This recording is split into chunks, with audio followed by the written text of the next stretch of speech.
Friends, ఇప్పుడైన తర్వాత తెలంగాణలో మరో సంచలన సర్వే అనమాట. ఫలితాలు సీఎం రేవంత్ రెడ్డి సొంత సర్వే అయితే చేయించారు. సో ఇందులో భాగంగా 26 ఎమ్మెల్యేలకు సంబంధించి సో ఆ వివరాలు ఏంటి అనేది వీడియోలో తెలుసుకుందాం. వీడియోని చివరి వరకు చూడండి, అర్థమవుతుంది. మరోసారి ఛానల్ వస్తే తప్పకుండా సబ్స్క్రైబ్ చేసుకోండి. చూస్తున్నారు కానీ లైక్ చేయడం మర్చిపోతున్నారు. వెంటనే లైక్ చేయండి, ఇళ్ళకైతే వెళ్ళిపోదాం. సో ముఖ్యంగా రాష్ట్ర వ్యాప్తంగా 119 నియోజకవర్గాల్లో భాగంగా 26 అసెంబ్లీ నియోజకవర్గాలు డల్గా ఉన్నట్లు సీఎంఓ ఇంటర్నల్ రిపోర్ట్ అయితే తెలిపిందనమాట. పార్టీ ప్రోగ్రామ్స్ను సమర్థవంతంగా అమలు చేయడంలో, పథకాలను గ్రౌండ్ లెవెల్లో తీసుకెళ్లడంలో ఆయా నియోజకవర్గాలు వెరీ స్లోగా ఉన్నట్లు గుర్తించారు. వెంటనే పనితీరు మెరుగుపరుచుకోవాలని చెప్పేసి సీఎం కూడా సూచించినట్లు సమాచారం.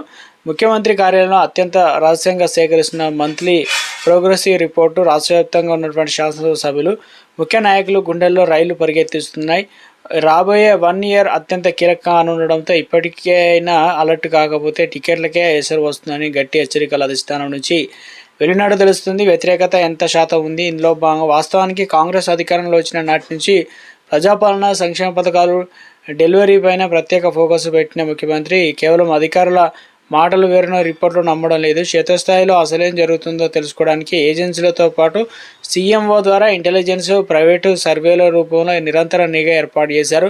ప్రజాపాలన దరఖాస్తులు, సంక్షేమ పథకాలు పంపిణీకి అర్హులకు సక్రమంగా అందుతుందా లేదా, లూప్ హోల్స్లో ఉన్నాయా, ప్రభుత్వం పైన, స్థానిక ఎమ్మెల్యేలపైన ప్రజల్లో ఉన్న సానుకూలత, వ్యతిరేకత ఎంత శాతం ఉందని చెప్పేసి సమన్వయం ఉందా, నియోజకవర్గాల్లో కలెక్టర్లు, తహసీల్దారులు, పోలీసులు యంత్రాంగం ప్రజలకు అందుబాటులో ఉంటున్నారా, ఎమ్మెల్యేల ఒత్తిళ్లు తగులుతున్నారా లేక సమన్వయంతో వెళ్తున్నారా, ఇటీవల కాలంలో పార్టీలకు వచ్చిన కొత్త నేతలకు మొదటి నుంచి జెండా మోసిన పాత క్యాడర్లకు మధ్య సమన్వయం ఉందా లేక గ్రూప్ రాజకీయాలు నడుస్తున్నాయా, అధిష్టానం పిలుపునిచ్చే నిరసనలు, ఇక సంబరాలు, పార్టీ సభ్యత్వాలు, ఇతర కార్యక్రమాల్లో ఎమ్మెల్యేలు ఎంత సీరియస్గా తీసుకుంటున్నారు, స్థానికంగా ఎమ్మెల్యేలపైన అవినీతి ఆరోపణలు ఉన్నాయా, భూ వివాదాలు, అనుచరుల అత్యుత్సాహం వంటివి కొనసాగుతున్నాయా అనే తదితర అంశాలపైన సంపూర్ణ సర్వేల ద్వారా డేటా సేకరిస్తున్నారు. 26 నియోజకవర్గాల్లో లోపంగా ఉన్నట్టు గుర్తించారన్నమాట. సో మొత్తం మీద 119 స్థానాల్లో సీఎంఓ సేకరించిన ప్రాథమిక నివేదికల ప్రకారం 26 అసెంబ్లీ సెగ్మెంట్లో పరిస్థితి కాస్త వీక్గా ఉన్నట్లు, ఆయా నియోజకవర్గాల్లో ప్రభుత్వ పథకాలు ప్రచారం బాగున్నా క్షేత్రస్థాయిలో డెలివరీ సిస్టమ్ వీక్గా ఉన్నట్లు గుర్తించారు. కొన్ని చోట్ల ఎమ్మెల్యేలు ఒంటెత్తు పోకడలు, అధికారికలతో సమన్వయం లోపం వల్ల పనులు నిలిచిపోయాయని చెప్పేసి, మరికొన్ని చోట్ల కొత్తగా వర్సెస్ పాత నేతల వర్గపోరు పతాక స్థాయికి చేరి క్యాడర్లో నెరవేషన్ నింపిందని నివేదికలు స్పష్టం చేసిందనమాట. సో మరికొన్ని చోట్ల తమకు పదవులు రాలేదని, కాంట్రాక్టు ఆశించిన స్థాయిలో పనులు రావడం లేదని, క్షేత్రస్థాయిలో కొందరు లీడర్లు పార్టీలో ఉంటూనే నిర్లక్ష్యం చేస్తూ వస్తున్నట్లు గుర్తించారు.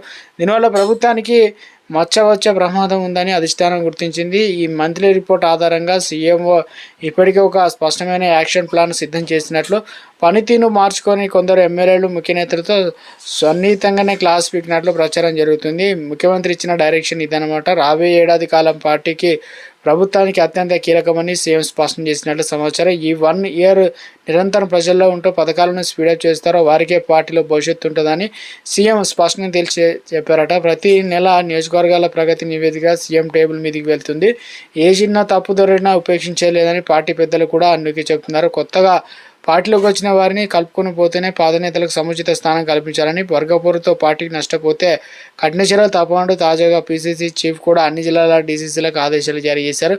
ఇలాంటి డైరెక్షన్లో పార్టీ బలోపేత, నేతల తప్పిదాలు చేయకుండా ఉండేందుకు ఉపయోగపడతాయని సీనియర్ నేత అయితే తెలిపే ప్రయత్నం అయితే చేయడం జరిగిందనమాట.